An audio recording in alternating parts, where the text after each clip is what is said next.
Selamat sore. Hari ini kami Sinode Gereja Kimi di Tanah Papua melaksanakan rapat kerja Sinode yang ketiga.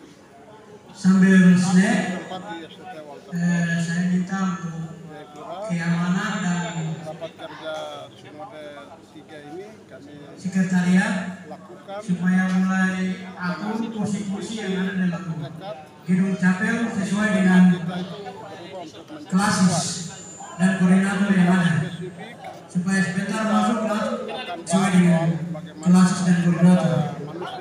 Terima kasih. Diperkuat baik sumber daya manusia, Sekali lagi tenaga pelayan gereja, untuk keamanan, perlengkapan dan sekretariat bisa bergerak atur kursi-kursi yang ada di dalam aula ini sesuai dengan jumlah koordinator dan klasis yang ada. Diperkuat baik dari segi kapasitas, dari segi program, terima kasih, dari segi kualitas bersaing, sehingga kita bikin raker ini. Yang kedua, bahwa raker ini juga kita mau melaksanakan evaluasi terhadap semua program-program pelayanan yang sudah kami lakukan selama 3 tahun ini.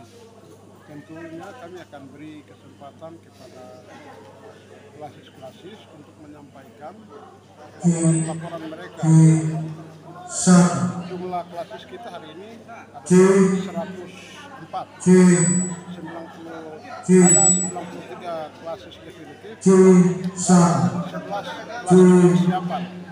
Kami mau mendengar laporan mereka secara keseluruhan sebagai bahan dasar dan referensi kita untuk mematangkan konsep kita pada saat konferensi nanti tahun 2026. Tentunya semua diskusi, pembahasan dari Raker 3 ini akan menjadi acuan kita untuk kita tindak lanjuti dalam rapat pimpinan dan prakonferensi sebagai tahap persiapan memasuki konferensi tahun 2026 di Manokwari. Yang kedua, yang ketiga, kami juga mau mengukur seberapa jauh pencapaian hasil kerja kita, baik dari aspek daya, dana, data, dan kemampuan kita membangun gereja. Memang dalam rapat kerja ini kami menyadari bahwa banyak aset kami yang belum dibangunkan dan dihidupkan. Sehingga raker kali ini kami juga mau mengukur seberapa besar kekuatan kita untuk menggerakkan aset-aset kita yang masih tertidur, sehingga gereja ke depan bisa mandiri dalam arti pengelolaan aset, pengelolaan keuangan, boleh berjalan dalam sistem dan aturan tata gereja. Dan yang paling penting kita lakukan ini juga bahwa rakyat dan umat gereja Kimi sedang dalam suasana duka karena beberapa peristiwa-peristiwa yang terjadi di depan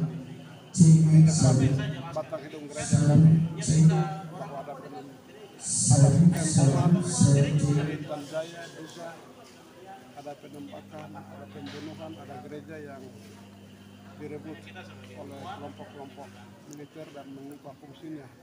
Kami sangat sayangkan juga karena gereja yang harusnya menjadi tempat ibadah bersekutu dengan Tuhan kini beralih menjadi tempat perkumpulan orang-orang yang mau menyusun dan membahas keterangan, apalagi mau menghabiskan suatu suku dan kaum. Karena itu kami melalui raker ini kami juga mau himbau supaya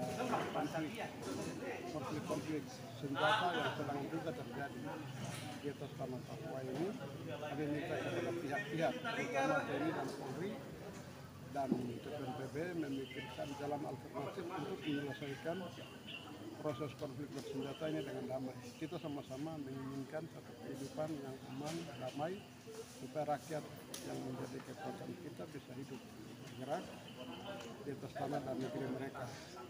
Karena salah satu kekuatan masyarakat modern adalah melawan kekerasan dan mencintai kedamaian.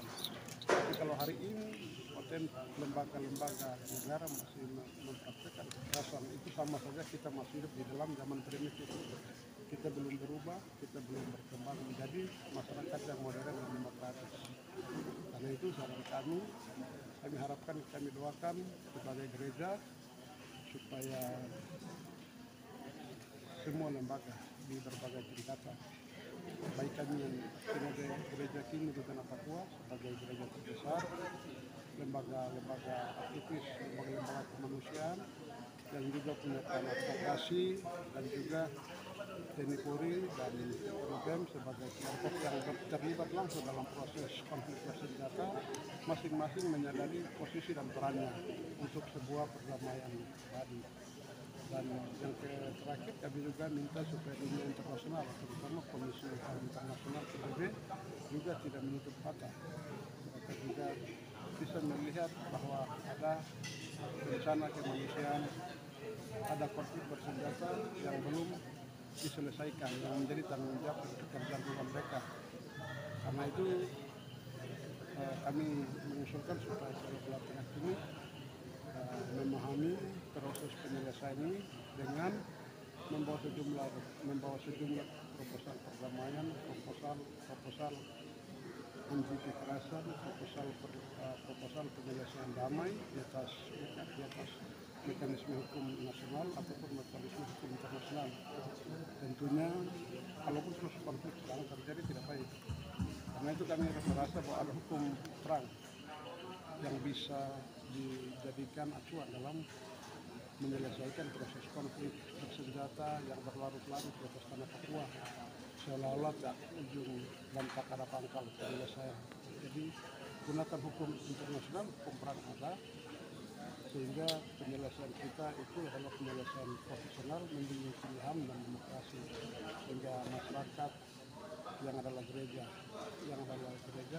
dan juga manusia adalah ciptaan Tuhan yang punya harkat dan martabat, merasa aman, membangun sebuah tatanan dunia baru dalam cinta kasih dan kemuliaan Tuhan. Sekian, terima kasih, Tuhan memberkati.